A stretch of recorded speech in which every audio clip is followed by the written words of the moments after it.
Type in Yeshua Messiah. Messiah is spelled M-E-S-Y-A-H, M-E-S-I-Y-A-H, and then put the date 09/20/2018, and you'll come up with it. And it actually went and talked about the Proverbs in here too, when it mentioned, when the righteous are in authority, the people rejoice, but when the wicked rule, the people mourn. Proverbs 29:2. It has a lot to do with the government, see? Who's in charge? Who are we giving the authority to? Okay. I read the prefix to this, which was an introduction to the Christian Juror Society in California. And it was done because there's no other way to get back to God's law, because the government we have today has changed to a de facto government. When Lincoln was, we'll read what happened when Lincoln took over, okay? And when Lincoln was killed, what happened during the Civil War.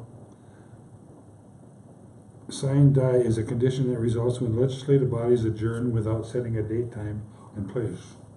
Set certain to reconvene. Failure to properly adjourn leaves such bodies without day. Sine die. It terminates it, but was re-inhabited in 2010 by the Republic for the United States.com or .org. You can go there to find it. And here it says the sine die of the de jure lawful city. The sine die of the de jure, in other words, it killed the de jure lawful civil governments, took place on March 27th, 1861. On April 15th, 1861, Congress was reconvened by executive proclamation, and Congress sat at the pleasure of the President, not we the people. And jointly they seized all the powers of the de jure government and used them to create the current fiction we now suffer under. Fiction means it's fake. You understand that? The government we have today is a fake government. It's a satanic government, okay? We have to deal with it. We have to put it back under its feet, under the feet of Yeshua. And we will, together as a people. And with the angels' help, and with the Spirit's help. We will do justice and judgment for the children, for the posterity, for the grandparents, for everybody. The new civil power created during and after Lincoln's war against the states became a de facto imperial power by the adoption of the old Roman imperial codes. All states in the former Union became de facto franchises of the reconstructed United States, a federal corporation. That's why your houses are registered as residential, which is a commercial venue under this system. But a private registration of your house would mean that you own it and they can't tax it, but they can poll tax you for things that, if it's given permission by the government through the people to have things needed that the government would need a poll tax temporarily. This work is for those good and lawful Christian men and women who have spent the time in court, paid the price behind bars, survived beatings, false arrests, and harassment.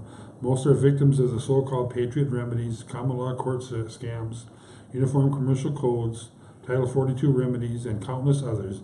It seems as if not day goes by that a new silver bullet comes down the tube, and it too, like so many in the past, will in a matter of a few weeks or months be a dead issue, and the people will get burned again. Satan will use anything to not get us back our real government. Christian government. Many may have nasty letters from the IRS, a traffic court appearance pending, or some other assault on their Christian liberties, breathing down their necks, and may be impatient to get to the meat.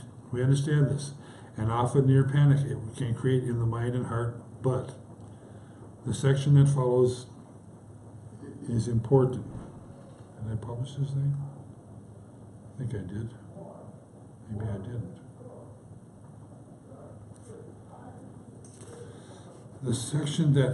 The second section deals briefly with the meaning of specific words and phrases as they are currently used. We may use the same words as those in the martial law governments, but our meaning and what the government means are seldom, if ever, the same. First, if one does not understand the law system now used in America, one will not understand why we have written this book. The fact is, without the formation of Christian juror societies, there is no means whereby the people can restore a lawful Christian civil government to this nation. Second, for those of you who also have version 3.0 of our non-statutory abatement handbook. This work will explain why the abatements have been so successful in the past years. In a lawful court, an abatement is a mere dilatory plea that it acts to delay the plaintiff's case until and only until the plaintiff has corrected certain errors in his process. But when a non-statutory abatement is issued against a martial law power, it has the effect of stopping the process of the martial law power, because such a power has no standing in law by virtue of its fictitious nature. This part will also explain why the marks are used in the abatements. If you are considering tampering with the marks, we strongly recommend that you don't. We'll get to that later, the marks. Those who have in the past have regretted it. The study will go a long way toward exposing the fact that tricks of the law reformers often based on false premises with no real understanding of what's going on. Third, law reformers, patriots, state citizens, common law types, and UCCers out there have fostered countless myths, conspiracies, and half-truths that a reader may import into his efforts without realizing it. I'll give you an example. If you do a non-statutory abatement, and then you win your case, and then you turn around and you go take someone to court in the martial court, then your case falls down again, because you're staying out, you're going out of the heavenly court and back into the worldly court. That's why that doesn't work. It's a double-minded man is unstable in all his ways, the Bible says, right? This study is designed to provide hardcore documentation to back up the work to follow. There are no myths or fantasies here. No myths or fantasies in this American law, biblical law. Here we do not copy regurgitated rehash from other sources. We hope this study will give the reader a more accurate understanding of what he is up against. Thus take time to study and know the background before your first popular assembly to form a jural society, and most certainly before you complete your first abatement. Background study. To those digging in the bone piles of history, it is clear each day that the republic that was the United States of America died at the hands of Abraham Lincoln, who seized power without any lawful constitutional authority whatsoever, and set forces in motion that drove the South into a war it did not want and could not win. In the eruption that followed on the killing grounds of Antietam, Vicksburg, Missionary Ridge, and Gettysburg, the lifeblood of patriots flowed out onto the earth and into the crevices of revisionist history. If you go down to Fort Snelling, if you're here in Minnesota, Minneapolis, you go down to Fort Snelling and go north of the Round Tower. There's a barracks there. Go north of them barracks, and along the river bluff there where the sidewalk is, and the parking lots aren't far away from there, you will see the bench that says "From the daughters of the Republic to the sons of the Republic who died in the war." A memorial on the park bench that's there. These were the sons of the Republic, which was before Lincoln. But he killed the Republic, you see, and the people that worked with him. But he was killed, remember? So he wasn't doing all that they wanted him to do. They were using him. He was used. Okay. In the eruption that followed the killing grounds of Antietam, Vicksburg, Missionary Ridge, and Gettysburg, the lifeblood of patriots flowed out into the earth and into the crevice of revisionist history. Long before the flag of truce was raised, the Republic, there was never no surrender. The Republic had already died, not with a bang, but ignominiously in a whisper no one heard amidst the raging winds of war. When 7 southern states walked out of Congress March 27, 1861, the quorum to conduct business under the Constitution was lost. The only votes Congress could lawfully take under parliamentary law were those to set the time to reconvene, take a vote to get a quorum, and vote to adjourn and set a date, time, and place to reconvene at a later time. Instead, Congress adjourned sine die, pronounced sine die, without a day, and adjournments an adjournment sine die that is without day closes the session, and if there is no provision for the convening of assembly again, of course the adjournment dissolves the assembly. But we re-inhabit the republic with 30-some states in 2010. Thus, when Congress adjourns sine die, it ceased to exist as a lawful body. The only lawful constitutional power who could declare war on the South was no longer lawful or in a session. Congress did not reconvene until the days later, when it was reconvened under the military authority of the Commander-in-Chief, military government. To this day, Congress still sits by a military authority of the Commander-in-Chief and not as a lawful constitutional body. More evidence for this is in any official set of U.S. titles and codes. In the index of titles in the volume one finds either Title II, the Congress is marked with a asterisk, and the note at the bottom of the page will indicate that Congress exists by resolution, not positive law, or all positive law titles are marked by asterisk, and Title II. The Congress has none. In this case, the footnote states that those marked with an asterisk exist by virtue of positive law. The point here is Congress knew the rules of parliamentary law and knew that it could have adjourned lawfully, but instead chose a method that the Congress knew would destroy the law, making power of Congress, in other words, the campaigns of the commercial speculators, banks, and others in Congress had been successful. The point here is Congress knew the rules of parliamentary law and knew that it could have adjourned lawfully, but instead chose a method that Congress knew would destroy the law, making power of Congress. In other words, the campaigns of the commercial speculators, banks, and others in Congress had been successful. They overthrew America. The Constitution for the United States of America has ceased to be the law of the land, and the President, Congress, and the courts were now free to remake the nation in its own image. The southern states, by virtue of their secession from the Union, also ceased to exist sine die, without day, and those state legislatures in the northern bloc also adjourned sine die, as, for example, occurred in California on April 27th, 1863. The Journal of the Senate of the United States of America, being the second session of the 36th Congress, begun and held in the city of Washington, December 3rd, 1860, in the 85th year of the independence of the United States. Published at Washington by George W. Bowman, Senate Printer, 1860 to 61.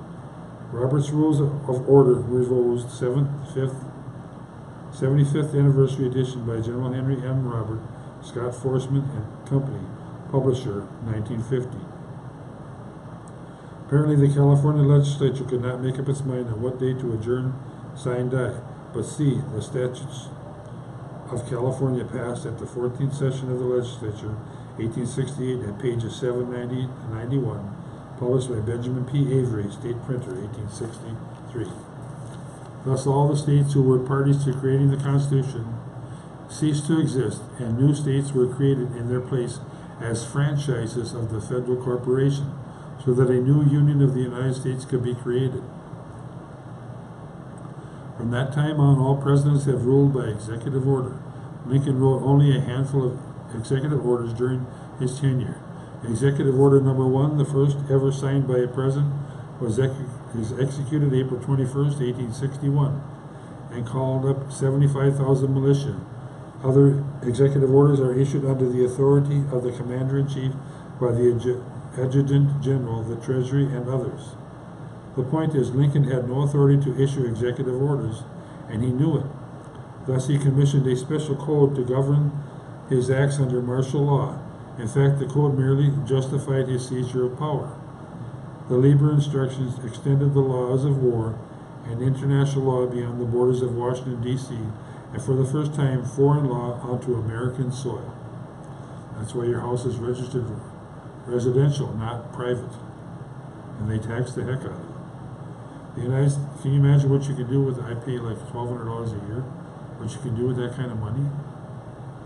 I pay $1,400, I pay more than that, I pay $1,600 a year.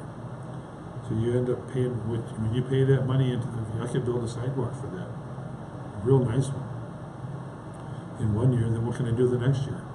I could do a lot of stuff with that money. The United States government became the conqueror, and all states in the Union were thus reformed as franchises of the federal corporation. The key to when the states became federal franchises related to the date when such states enacted the Field Code in law. The Field Code was a codification of the common law that was adopted first by New York and by California in 1872. Later, the Lieber Code put the U.S. into the 1874 Brussels Conference, 2 years after Washington, D.C. became a corporation, and the Hague Conventions of 1899 and 1907. The Lieber Code explicitly stated in Sections 1, Article 1, that a place, district, or country occupied by an enemy stands in consequence of the occupation under the martial law of the invading or occupying army. Whether any proclamation declaring martial law or any public warning to the inhabitants has been issued or not, martial law is the immediate and direct effect and consequence of occupation or conquest. Emphasis added. Lincoln imposed martial law on America without public notice. Americans could thus be arrested, falsely mustered, hauled into military tribunals, tried, convicted, sentenced, put in jail, have all their property seized, and put to death, without ever knowing the trials were in fact military proceedings in court-martial against civilians. In such military courts, no defendant has any constitutional rights. The Code goes on to say in the same action, Article 10, that martial law affects chiefly the police and collection of public revenues and taxes, whether imposed by the expelled government or by the invader, and refers mainly to the support and efficiency of the Army, its safety and the safety of its operations. Emphasis added.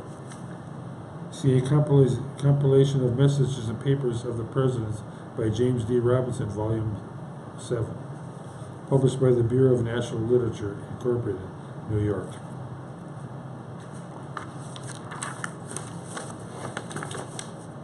It is mere coincidence that the IRS was born during this period in 1863. It collected war reparations from the conquered peoples in the South. Later, F.D. Roosevelt went Lincoln one better when he extended the same unconstitutional acts to all the states. The Lieber Code then states in Section 2, Article 31, that a victorious army appropriates all public money, seizes all public movable property until further direction by its government, and sequesters for its own benefit of that of its government all revenues of real property belonging to the hostile government or nation. The title to such real property remains in abeyance during military occupation and until the conquest is made complete. Under martial law, one's title is a mere fiction, since all property belongs to the military except for that property which the commander-in-chief may, in his benevolence, exempt from taxation and seizure, and upon which he allows the enemy to reside. After Lincoln, a new type of government was born in America when the District of Columbia was incorporated in 1872. In the U.S. titles and codes, the District of Columbia can also be called the United States. Why did the federal power need a corporation? The answer is, first, martial law governments are in law styled as fictional creations. Second, the doctrine of equal standing in law makes it clear that only parties of equal standing can communicate in law. The maxim of law is disparata non debens jungi. Dissimilar things ought not to be joined.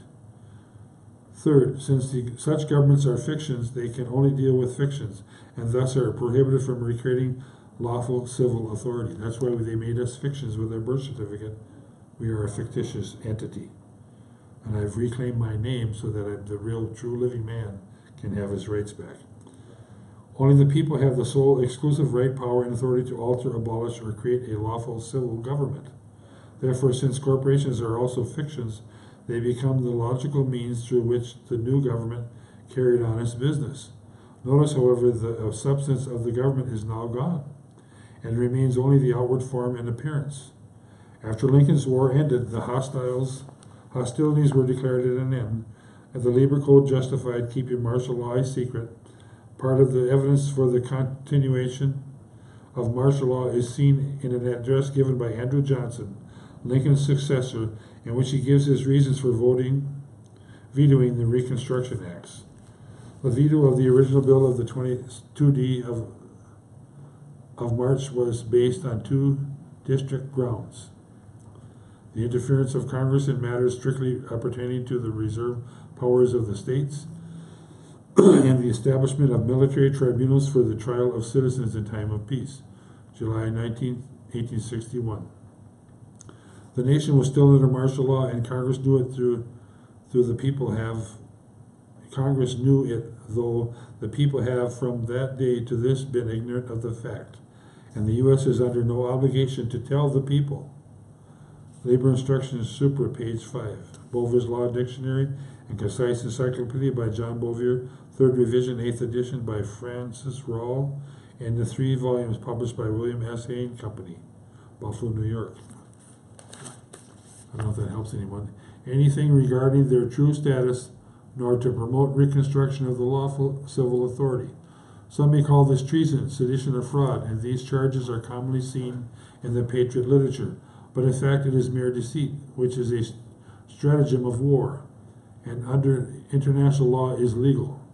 This is because under such law, commonly associated with the laws of war, it is proper for the enemy to deceive his opponent in the field, until engagement is made. Thus, the importance of Roosevelt's change in the Trading with the Enemy Act of 1917 and the reclassification of all Americans as belligerents under an emergency situation, actually a declaration of war. Regarding this era, we close with a quote from Robert E. Lee. Governor Rosecrans: "If I had foreseen the use of those people the Republicans designed to make of their victory, there would have been no surrender at Appomattox Courthouse. No, sir, not by me.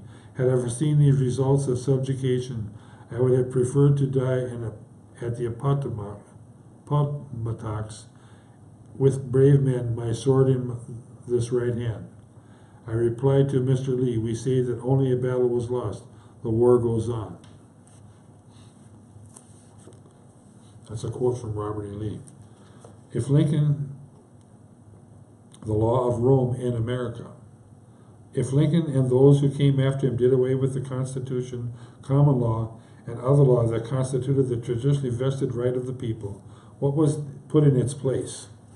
The answer here is, in the history of the law, there are but 2 distinct kinds: God's law and man's law, the principal example of which is Roman law, represented in the codes of Justinian.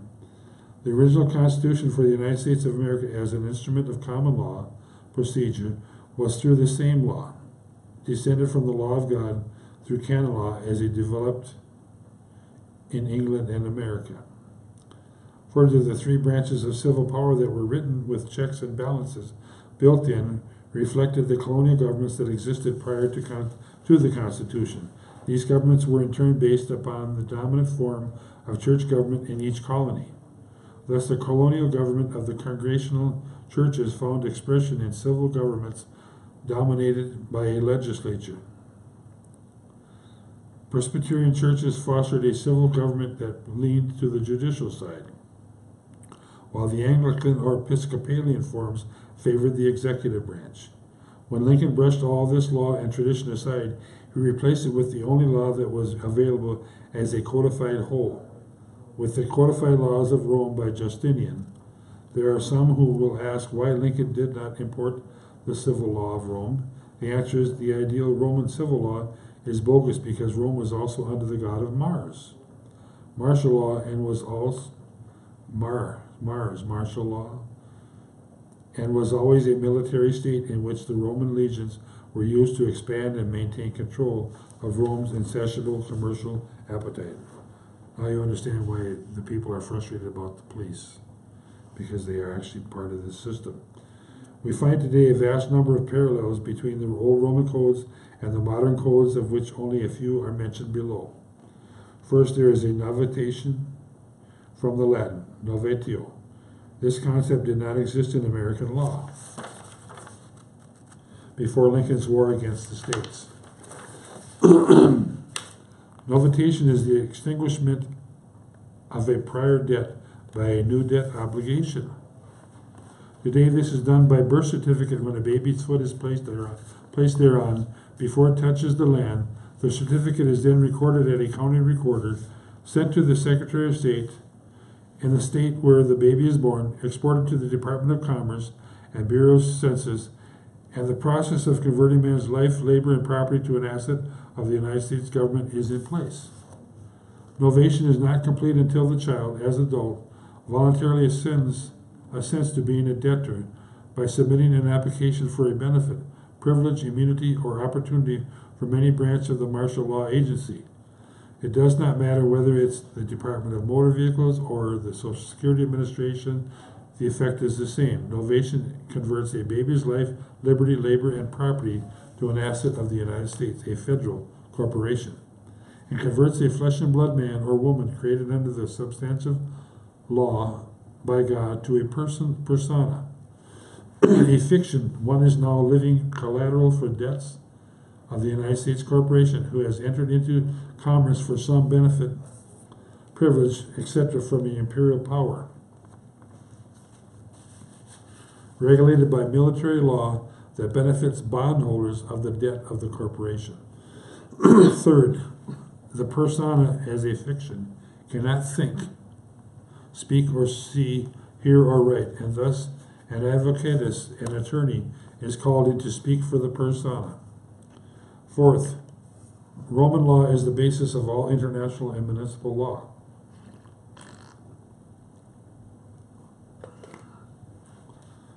Roman law is the basis of all international and municipal law, forms of the core of United Nations law, and all treaties made by the United States with foreign powers. Fifth, the Lex Mercatoria, the law of merchants and commerce, is based on Roman law, where the god of merchants and commerce, Mercury, presided, who is the god of traders and thieves. Since all modern federal and state law appears in the form of codes patterned after the Code of Justinian, often following at places exactly, thus Roman law served all the needs of those who opposed constitutional law. It instilled the force and power of the military. It already existed as a complete body of law. It was fully commercial, and it was clearly the only real substitute for the law of God and the common law, the only way to take over America. A better deal. We move forward to March 1933 and the administration of Franklin Delano Roosevelt, in which he began to solidify the power of the federal government under the cover of a national banking emergency. And remember, the Bible says that people who wicked will die, their name is going to rot if they did evil in this lifetime. We hope and pray that families will be cleaned up of the evil. The past generations will be cleared of it. Many of the souls will be forgiven. It seems American bankers were giving old gold certificates, paper to customers in exchange for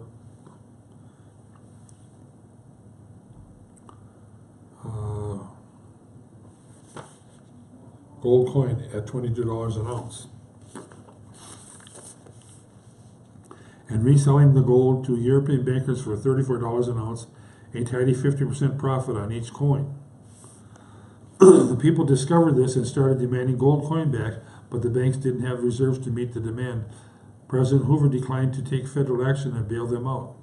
Onto the stage comes Roosevelt. He makes a deal with the bankers to fix the problem, labels the conduct of the American people hoarding, declares a bank holiday, and raises the price of gold to $34 an ounce. Problem solved, right? Well, that depends. The banks reopened and did business again, but the price Roosevelt extracted was business as usual, only on the president's signature. Thus, anytime a president wants, he can close the banks and the Federal Reserve. All he needs is for people to believe there is a national emergency. Whether real or not, the power to decide is solely within his hands.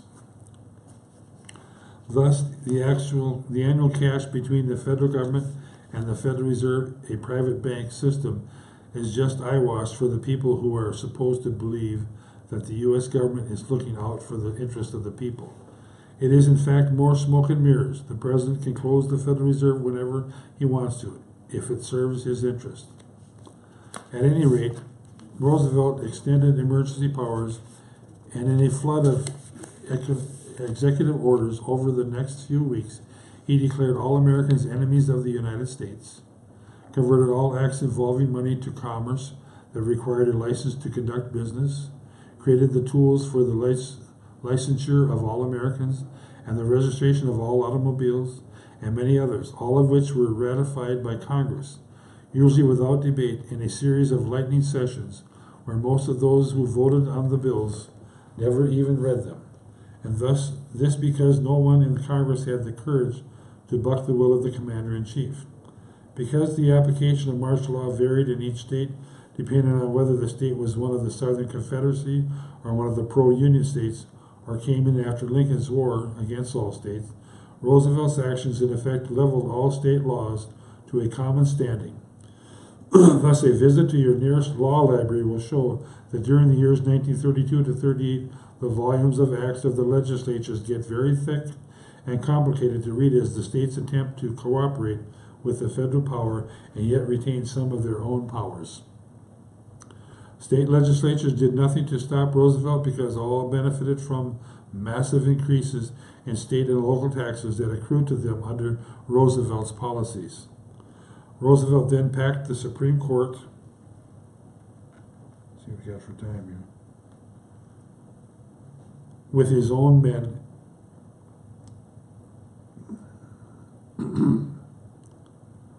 and secured the decisions that allowed him to expand the federal government's powers enormously.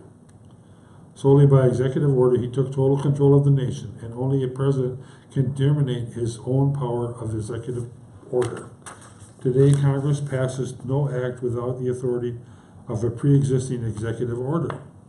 Perhaps it doesn't matter since Congress doesn't write legislation anyway. No, it's done for them by contract with the West Publishing Company, St. Paul, Minnesota, the same company that produces law books, including the Law Dictionary Black Sixth. None of this, however, contrary to the conspiracy theories, has been covered up. On the contrary, everything one needs to know concerning what Roosevelt did and why is all a matter of public record, usually available from government sources at local, state, and federal libraries and printing offices. The best work to demonstrate the real extent of the president's power and his control of what was done by the simple word by Trading with the Enemy Act of 1917, Congress rubber stamped the executive order into law without debate. The Congress is seen a special report which on page 1 begins with this ominous note. A majority of the people of the United States have lived all of their lives under emergency rule, and in the United States, actions taken by the government in times of great crisis have, from at least the Civil War, in various ways shaped the present phenomenon of a permanent state of national emergency. Thus, the old Roman imperial power has been resurrected and installed in the United States of America, and it is justified by the doctrine of necessity and the acquiescence of people. We all remember the upheavals in the 60s, and most of us opposed the rhetoric of that time and the charges of imperialism that were made against the federal government. It turns out that the hippies of the 60s were more accurate than we knew. The imperial power has existed for over 130 years, using the laws of war, international and municipal law under the commander-in-chief. These are the real supreme law of the land. They govern all court processes, inform, and process used by attorneys in such courts. This is why people lose trying to argue constitutional rights. Courts are military tribunals, sitting in a summary court-martial proceedings against civilians. Constitutional and courts of common law arguments are not allowed in such courts. Judges may listen to such arguments for many reasons and even decide in one's favor, but not because of any constitutional or common law argument. One may make an argument or reveal evidence and not realize why a judge renders a not guilty verdict. Or if he has collected excellent revenue, war reparations for the day, he may just realize you because he likes you. But when the stakes are high enough, one must not delude himself into believing that the constitutional or common law tactics will work ever. This is why we do not recommend going to Roman courts. They are not our courts, only the smoke and mirrors of anti-Christian power trying to give the appearance of lawful process. Do you hear that? This is why we do not recommend going into our courts in America. Roman courts, they are not our courts, only the smoke and mirrors of anti-Christian power trying to give the appearance of lawful process. What we face today are the same imperial powers and all their arbitrary capriciousness that have always lurked in the wings, waiting for God's people to lie down and go to sleep. A new breed of Caesars stalk and land, seeking whom they may devour. A new breed of Caesars stalk the land, seeking whom they may devour. If we fail to learn and apply the proper use of God's law and common law, fail to learn the science and art of being self-governing Christian men and women under God, fail to teach these things to our posterity, then we, like all men who sleep in ignorance, deserve nothing but the extinction and the certainty of God's judgment. Now comes the rude awakening. I'm thinking of Michael Rood, but this is spelled R-U-D-E, awakening. One may scream to high heaven about courts, the IRS, BATF, the FBI, and rail at countless agencies, bureaus, departments, and other tentacles of imperial government with charges of fraud, theft, murder, and a host of other crimes. But in the majority of cases, imperial governments only do what the people want. Imperial governments obey their law, but we do not obey the law we claim, which is the law of God. We honor it with our lips, but not with our actions. Thus Yahweh has said, "Thou shalt not take the name of Yahweh thy God, thy Eloi, in vain." For Yahweh will not hold him guiltless that taketh his name in vain. And the agent on earth to exact punishment for violations of this commandment is none other than the courts we have today. We violate this commandment daily. We do things we ought not against God's law, while demanding the benefits, privileges, and opportunities of ungodly governments.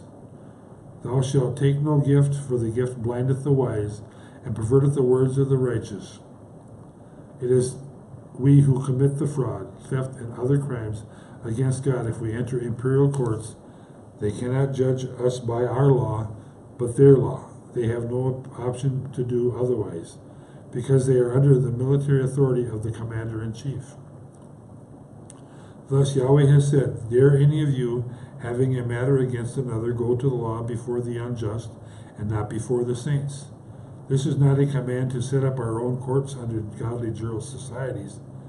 Why, if we abate a traffic ticket, does a court withdraw its bench warrant from service by officers in the field yet? Keeps it on the court docket? The question is important because that is what the courts do when abatements are properly written and served on officers and judges. Why, if we abate a traffic ticket, does a court withdraw its bench warrant from service by officers in the field, yet keeps it on the court docket? The question is important because that is what the courts do when abatements are properly written and served on officers and judges. The answer is the abatements tell the court that one exists in another venue and jurisdiction. The court says, "Fine, we will keep a warrant on the docket in case you contradict yourself and show up in our courts, where the warrant will be served and you will be prosecuted." The reason why courts recognize non-statutory abatement in the first place is because they recognize true law when they see it. On this fact alone, the people could have stopped the imperial governments decades ago. One can protest law. Got 18 minutes left, folks. This is good if you want to take notes. One can protest law published in the Federal Register, but it is placed there to serve notice for the purposes of public objections. Has anyone ever considered using non-statutory abatements against the Federal Register? Laws of war, international and municipal law, emergency powers, and imperial law, and not law, are all arbitrary, capricious, and self-contradictory. Thus, the U.S. Supreme Court ruled in Erie Railroad versus Tompkins that there is no stare decisis. No prior decision of any court binds the present courts under imperial powers, and there is thus no federal common law. Courts vacillate from one contradictory decision to another because they have no law standard of absolute right and wrong by which to measure a ruling. Therefore, one cannot accuse such courts of fraud. Deceit may be legal in international law, but not fraud. When true law stares the court in the face, they never vacillate. They recognize it as true law. In short, if we are who we say we are, and not what they say we are, what we are doing in their fictitious courts that have no jurisdiction over good and lawful Christian men, we say we are. Imperial courts will make certain that we strictly adhere to one law or the other. One must therefore either live according to God's law, the law of substance, liberty, and self-government, or one will live by the law of fictitious persona, without substance or liberty, and they will govern every move and punish all deviation from an arbitrary and capricious system and seize one's property, interest, and persona at will. Some believe the imperial system can be done away with and replaced by another system without the taint of religion, Christianity.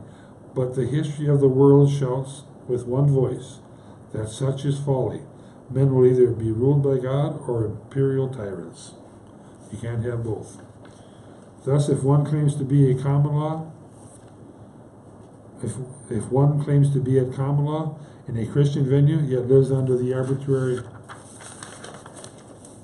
non-Christian system and daily engages in a commerce forbidden by Scripture, one is punished for his lies, contradictions, fraud, and deceit, which are unlawful in God's court.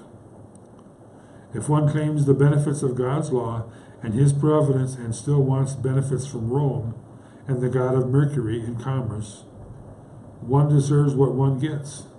Defendants who sit on a fence deserve to be split asunder. Remember, God is long-suffering and may take his own time to punish evil.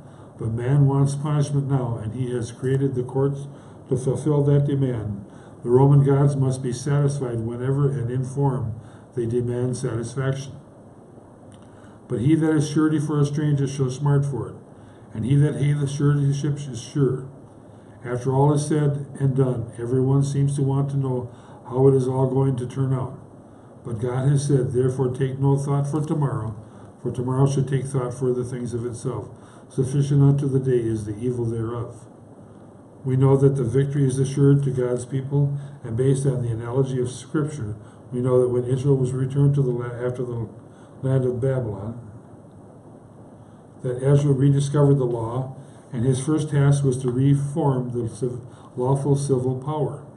This is our mandate under God's law, to reform the lawful civil power, and since the existing forms of martial law, government cannot do this. The people must. There simply is no choice. This is the purpose of the Christian Jural Society Handbook. Consider how you will join us in restoring the law once given unto the saints. Our duty and responsibility to God, our wives, husbands, children, and our posterity demand it. We have no higher duty, no more important calling than this. Thus Yahweh has said, if my people which are called by my name shall humble themselves and pray and seek my face and turn from their wicked ways, then will I hear from heaven, I will forgive their sin and will heal their land. Note carefully, Yahweh does not call upon imperial governments to repent, but on the people who are called by his name, that are currently the slaves of imperial governments. It is we who are wrong, not imperial powers. Imperial governments are our chastisers sent by God. Imperial governments are our chastisers sent by God, chastisers. And if we will love the Lord our God with all our hearts, and with all our souls, and with all our minds, and we will find the crown of victory at the end of the race. And they that shall be of thee shall build the old waste places. Thou shalt raise up the foundation of many generations, and thou shalt be called the repairer of the breach, the restorer of paths to dwell in. Isaiah 58:12. Proverbs 11:15 through 16. Matthew 6:34, and 2 Chronicles 7:14.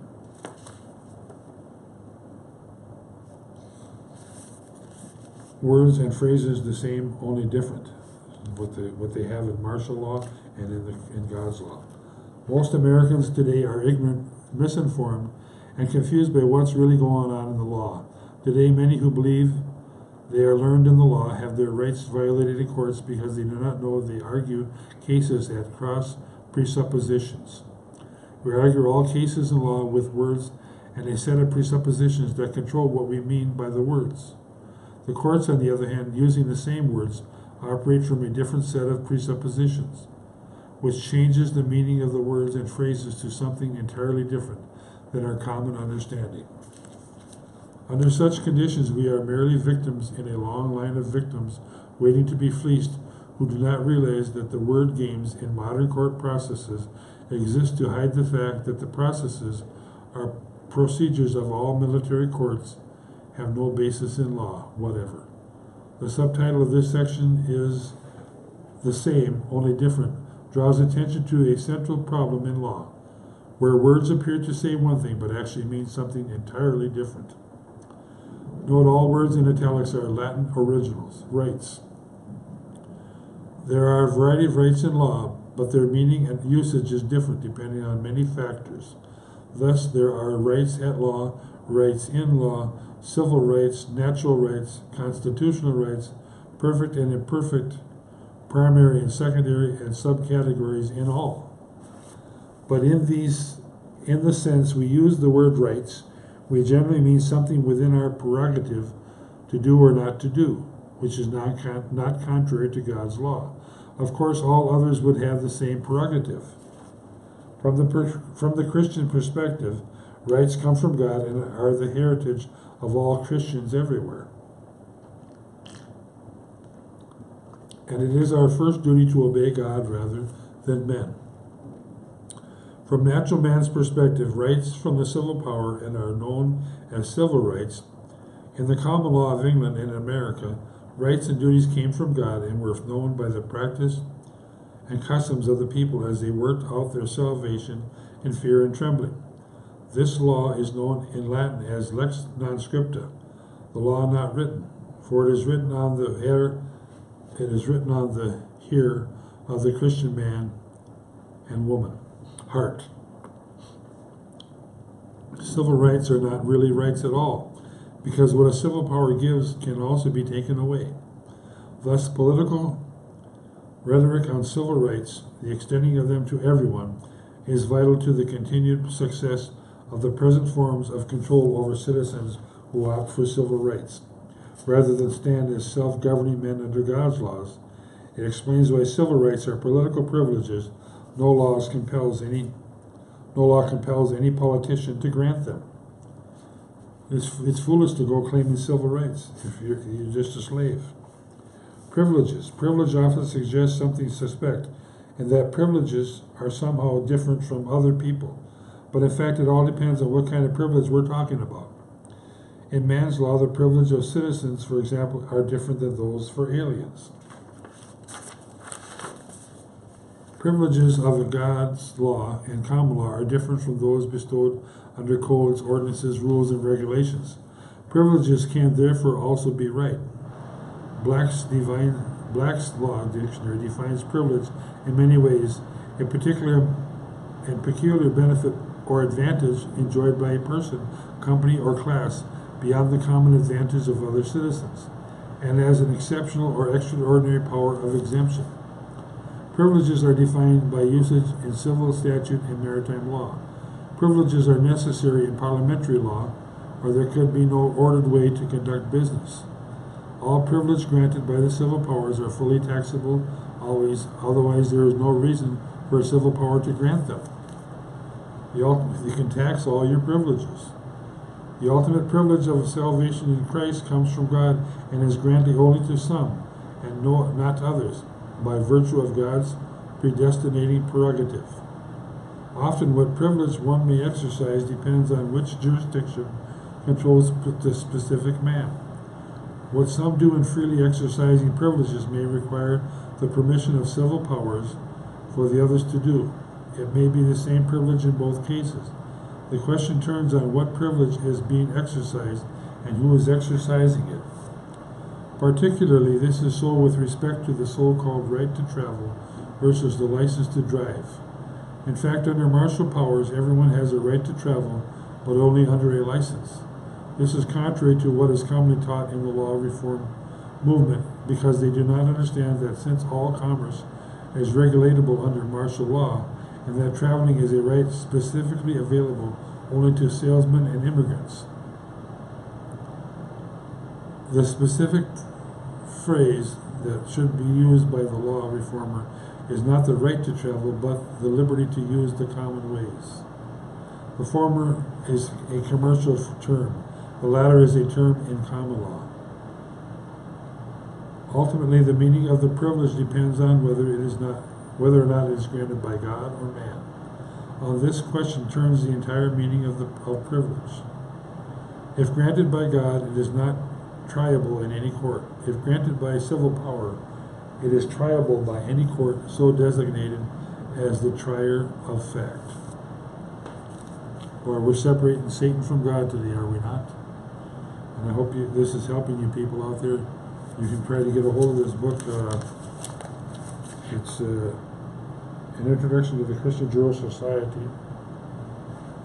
You can write a letter to Randy Lee, General Delivery, Canoga Park Post Office, Canoga Park, California. Or you can call 818-347-7080. These numbers may be extinct by now. 818 is the fax, 313-8814. I don't know, it looks like there's a price to get these, so I'm not going to read the prices. You can go check it on your own. So, the doctrine of necessity. This topic is little understood by most Americans today, yet it is the prime force behind the emergency powers and martial rule, and it covers a multitude of sins committed by judges, bureaucrats, and politicians. We're still live, aren't we? Yeah, we are. Should be 5 minutes left, folks. The meaning of necessity is especially baffling when one appears in court and argues a brilliant case, only to hear the judge say, "Your case is well argued, and normally I would agree with you. But out of necessity, I must rule against you." There are several types of necessity in law. Necessity exists in 3 forms. The necessity of preserving one's own life, which will excuse a homicide. The necessity of obedience as to the laws, or obedience of not sui juris to his superior. The necessity caused by the act of God or a stranger. We would only add to this the necessity to obey God rather than man. Note carefully in 2 above that those who are sui juris can escape the doctrine of necessity, and this is the key to understanding the difference as to which man must have the permission of the state and which man needs only the permission of God. That was number 2. The necessity of obedience as to the laws, or the obedience of one not sui juris to his superior, obedience to God. The most important view of necessity, because of its impact on the conduct of today's emergency powers, is controlling force, irresistible compulsion, a power or impulse so great that it admits no choice of conduct, that which makes the contrary of a thing impossible, a quality or state of being necessary in its primary sense, signifying that which makes an act or event unavoidable, a quality or state of fact or being in difficulties or in need, a condition arising out of circumstances that compels a certain course of action. At any rate, the doctrine of necessity is also used and has been so used by the United States government as justification for imposing emergency powers on the people of America. Such powers are just a thinly disguised form of martial law. The same doctrine is also the father of eminent domain, the right of society or of the sovereign to dispose in case of necessity and for the public safety of all the wealth contained in the state is called eminent domain. But in another decision, this is qualified by saying, when used in relation to the power of eminent domain, it does not mean absolute necessity, but only reasonable necessity. And the word necessity within a certificate of public conveyance and necessity is not used in the sense of being essential or absolutely indispensable, but merely that the certificate is reasonably necessary for the public good. We get close, we got 2 minutes left, folks. The problem is when the civil power says it's necessary for us to do thus and so, the question never arises as to whether or not what the civil power wants to do is lawful in the first place. Among law reformers, the current fad is to set up common law courts and justify doing this, without necessary prerequisites of first establishing a lawful civil authority or jural society by invoking the doctrine of necessity. This is apathetic because they justify setting up what are supposed to be lawful courts with an unlawful doctrine, because the maxim of law is necessary knows no law. So we need to still have God's law. That's the bottom line, folks. Emergency powers. That's another subject here. And going on, we have for the next program we got the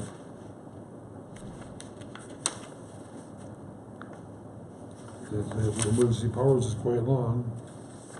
What is an enemy?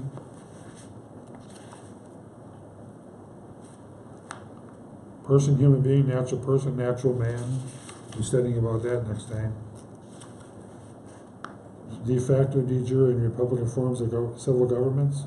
Christianity. That's another subject. We've got, I've got another book I've got to get in another program too. Oh, we're coming to the end, folks. We've got, this is U.S. Constitution coming to you from Minneapolis, Minnesota. Hope you've enjoyed the program and you've learned something that will help you in your Christian walk. The land question about land. Yep, we're coming to the end, folks. Real close. Yep, we got 27 seconds. Commodities, whatever they're used for. Commerce versus unalienable rights. Commerce, funding system, more ways to funding stuff. And we're coming to the end. 10 seconds left. 8, 6. Oh boy. Gotta go, folks. See you later. Bye now. Enjoy your day.